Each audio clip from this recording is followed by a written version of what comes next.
Buenos días a toda la comunidad de la Escuela Superior de Economía, que hoy abre sus puertas para exponer nuestras ponencias, y en general a toda la comunidad politécnica. Para nosotros es un honor estar aquí con ustedes y un privilegio interactuar con su comunidad, tanto estudiantil y académica. Son muy gentiles en abrirnos este espacio. El día de ayer que preparaba precisamente esta ponencia, abriendo el baúl de los recuerdos de cuando fui trabajador de Luz y Fuerza del centro, me encontré con este souvenir, precisamente que data de la colaboración que en ese momento, en ese tiempo tuvimos tanto el Politécnico, Luz y Fuerza del Centro y el Sindicato Mexicano de Electricistas, ya que ustedes, allá en la Unidad Zacatenco, estoy hablando como institución politécnica, nos estaban ayudando en ese tiempo a poder mejorar los procesos productivos de nuestra empresa.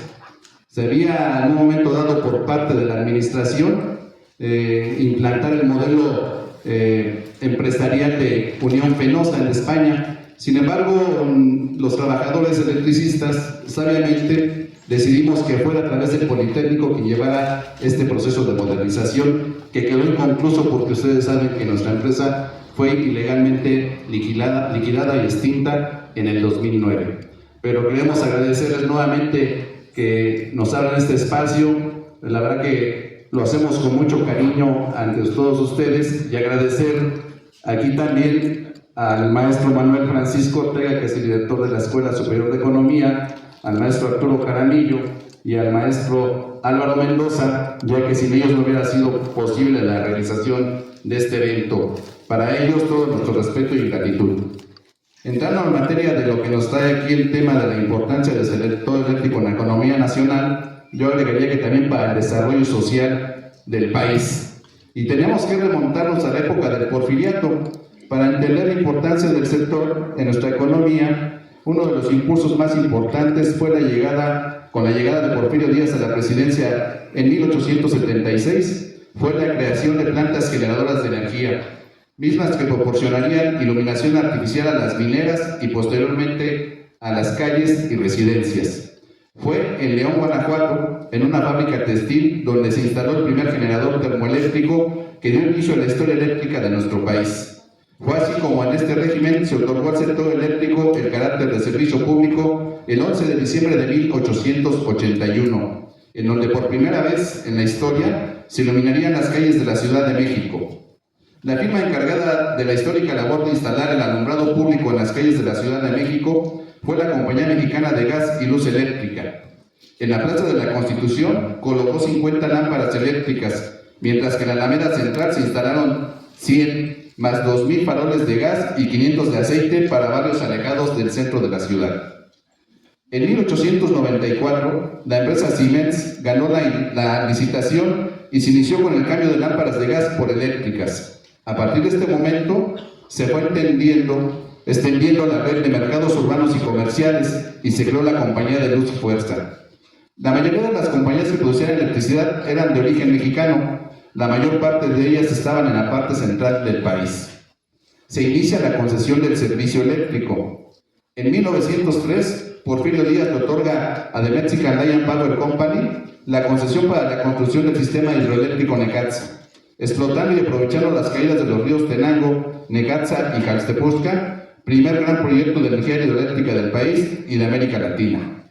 Dicho complejo de presas, lagos y generadores nació no para electrificar la zona aledaña, sino para vender la energía en la zona minera de Pachuca, en Hidalgo, y para atender los requerimientos crecientes de la capital del país. La historia siguiente de nuestra capital no podía entenderse sin Necaxa. No nos explicaríamos el desarrollo del transporte, ni las obras de agua potable y alcantarillado de aguas residuales e industriales. Además de Necaxa, surgen empresas en otros lugares del país. En 1909 empieza a construirse la presa La Boquilla, sobre el río Conchos, en Chihuahua, cuyo propósito era hacer negocios con las empresas mineras extranjeras de la zona del Parral y de Santa Eulalia. La energía producida en México pasó a manos de The Mexican Lion Power Company, de American and Foreign Power Company y la Compañía Eléctrica de Chapala, las cuales fueron absorbiendo parte de las pequeñas compañías, incrementando su poderío de redes de distribución. Durante los años más violentos de la Revolución de 1910, la empresa anglo-canadiense, con sede en Toronto, construyó una de las empresas de arco más grandes y modernas del mundo en ese momento. Comenzó a funcionar en 1916. ¿Cómo pudo hacerlo en semejantes condiciones? Obviamente se trataba de sistemas eléctricos independientes. Para destacar que en la década de 1930, por la demanda de electricidad de las bombas de los pozos profundos de los agricultores laguneros, se hizo una interconexión entre la termoeléctrica lagunera y la hidroeléctrica de La Boquilla. En 1917, la Revolución Mexicana obtuvo como uno de sus resultados la oportunidad de la incorporación del gobierno en el mercado eléctrico. En 1926, el Código Eléctrico Nacional declara la electricidad como un bien público y le da la facultad al Congreso de la Unión para legislar cualquier asunto correspondiente a ella. Otro aspecto es que la electricidad trajo consigo el surgimiento de nuevos servicios, pero también de nuevos grupos sociales y de organizaciones, lo mismo que de nuevos saberes, oficios y especialidades. Cabe resaltar que en plena efervescencia revolucionaria, el 14 de diciembre de 1914, los trabajadores de la Compañía Mexicana de Luz y Fuerza Motriz Sociedad Anónima y de sus subsidiarias, las compañías de Luz y Fuerza de Pachuca Sociedad Anónima, Mexicana Meridional de Fuerza Sociedad Anónima, de Fuerza del Suroeste de México Sociedad Anónima y de Luz y Fuerza Eléctrica de Toluca Sociedad Anónima, constituyeron al glorioso Sindicato Mexicano de Electricistas. Nosotros somos descendientes de esta gran organización, de esa generación de electricistas que lograron plasmar en su contrato colectivo de trabajo las grandes conquistas laborales en beneficio de sus trabajadores. También fue impulsor y ejemplo a nivel nacional e internacional por la defensa de los derechos de los trabajadores, y de ahí que se impulsó la creación de la Ley Federal del Trabajo y propulsores de la nacionalización de la industria eléctrica. La expansión del consumo eléctrico obligó a los gobiernos a tomar cartas en el asunto, primero para sacar provecho mediante impuestos a la actividad, más tarde para lidiar con los conflictos obrero-patronales y luego, ante las protestas del público que ya había hecho suyas las ventajas de la electricidad para producir energía. Entramos a la segunda etapa de la historia de la electricidad en México. La Comisión Federal de Electricidad nació en 1933 y en 1937 empezó a funcionar plenamente, ya que en 1940 la Comisión Federal de Electricidad inició la construcción de su primera central eléctrica, la de Valle de Bravo en el Estado de México. Ahí está la semilla de la nacionalización de la industria, ocurrida 20 años después. Solo por el creciente involucramiento gubernamental puede entenderse la construcción de Infiernillo en 1959 y 1965 en Michoacán, y luego las sucesivas presas chiapanecas.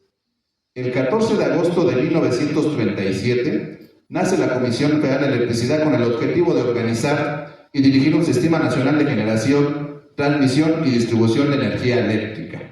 A la postre, se empieza a construir la Red Nacional Eléctrica, que expresa el avance del mercado interno, da cuenta de la consolidación del Estado Nacional, no solo por el control territorial que implicaba, sino por su lugar como productor de una energía estratégica para la economía del país.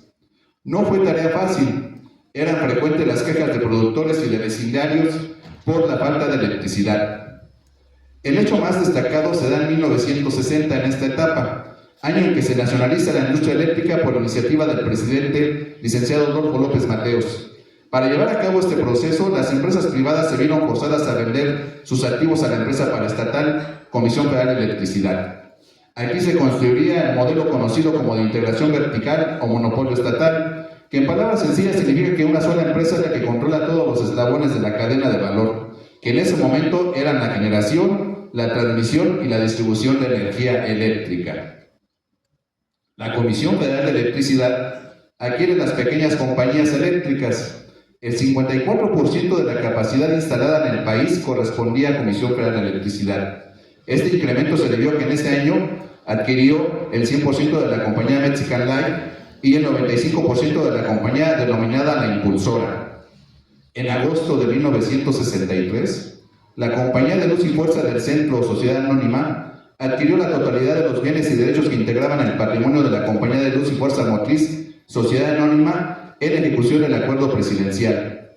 En virtud de lo anterior, la citada Compañía Luz y Fuerza del Centro Sociedad Anónima continuó prestando el servicio público de energía eléctrica. El 22 de diciembre de 1975 se publicó la Ley del Servicio Público de Energía Eléctrica, en concordancia con la nacionalización promulgada en 1960, estableciendo que las empresas concesionarias entrarán y continuarán en disolución y liquidación y prestarán el servicio hasta ser totalmente liquidadas.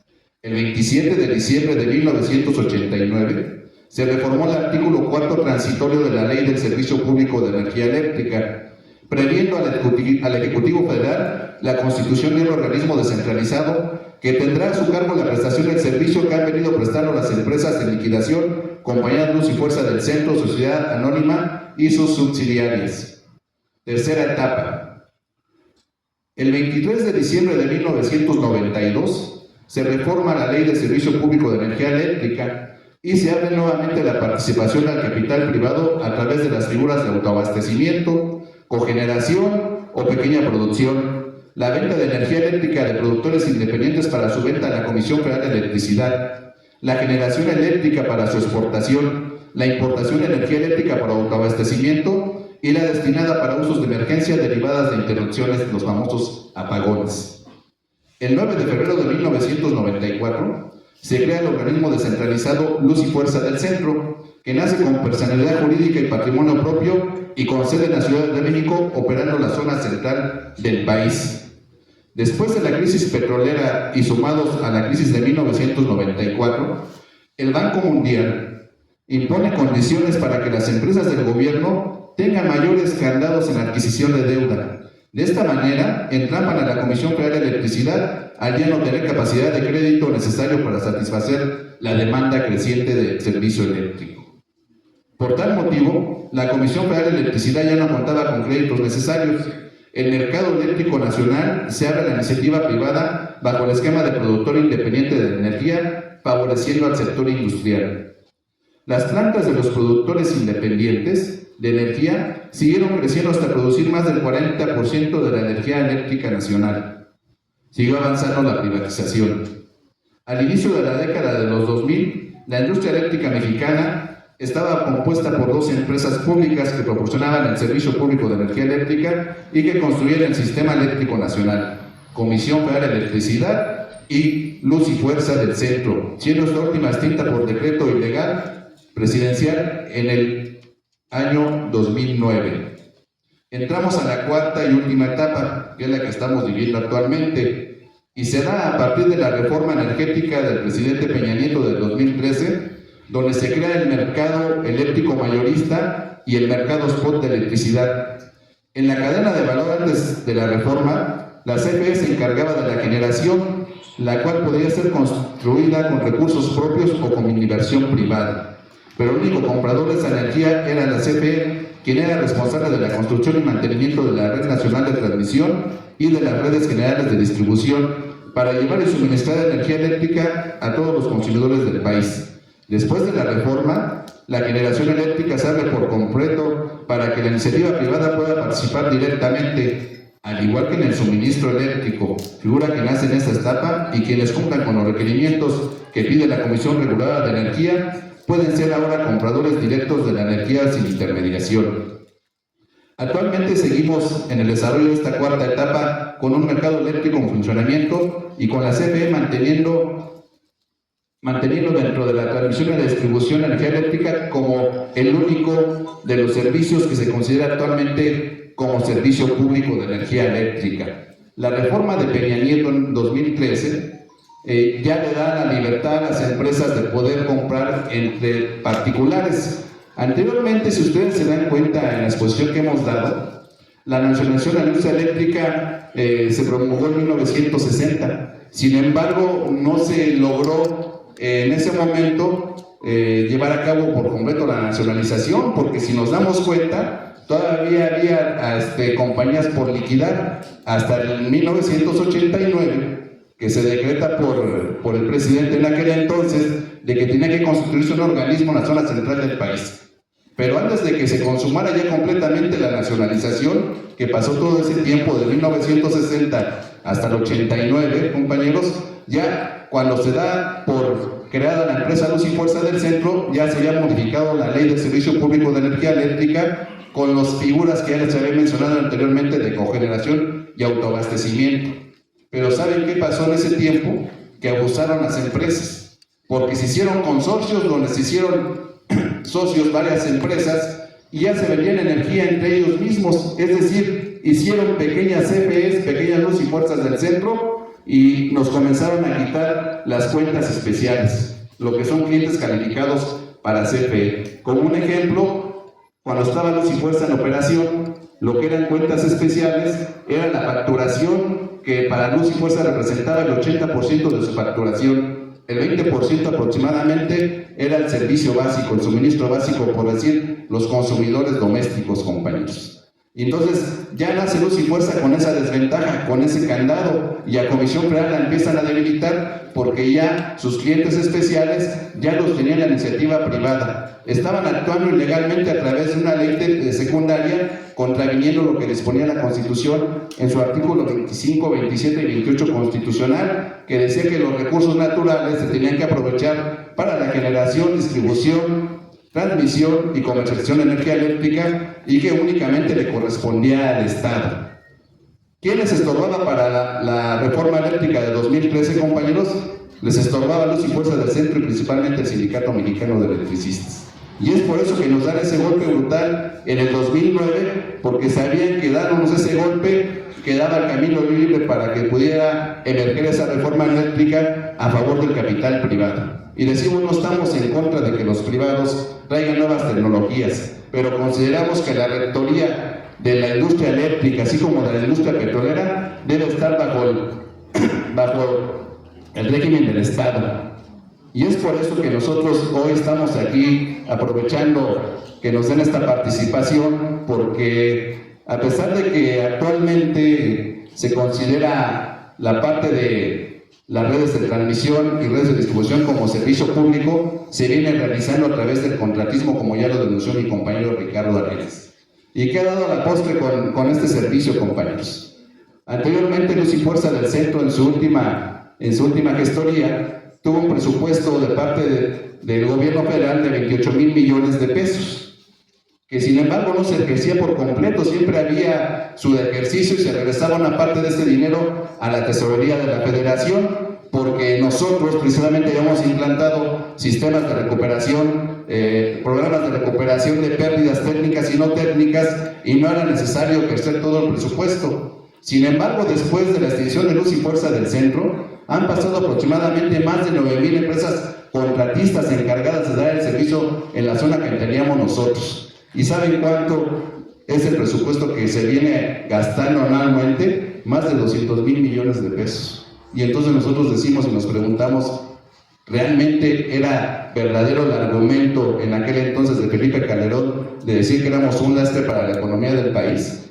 Yo creo que no, compañeros, porque aunque en ese momento decía y se captaba a Comisión Federal de Electricidad que ellos hacían con 8,000 trabajadores lo que nosotros hacíamos con 44,000, pero no contemplaban que esas 9,000 empresas también ocupaban personal. Entonces no eran los 8,000 que decía Comisión Federal de Electricidad que le bastaban para atender la zona central del país, compañeros. Esa es la situación que estamos viviendo actualmente con esta reforma eléctrica, que a bien tuvo el presidente en su momento de denunciar la situación que les hemos comentado de cómo venían operando los consorcios empresariales para venderse energía eléctrica entre ellos y no invertían en lo que eran las líneas de transmisión. Y es por eso que en muchas zonas del país de repente hubo apagones, porque se creaban muchas empresas generadoras, pero no se fortalecía, no se reforzaba, no se ampliaba la red de transmisión al sistema nacional ni la red de distribución.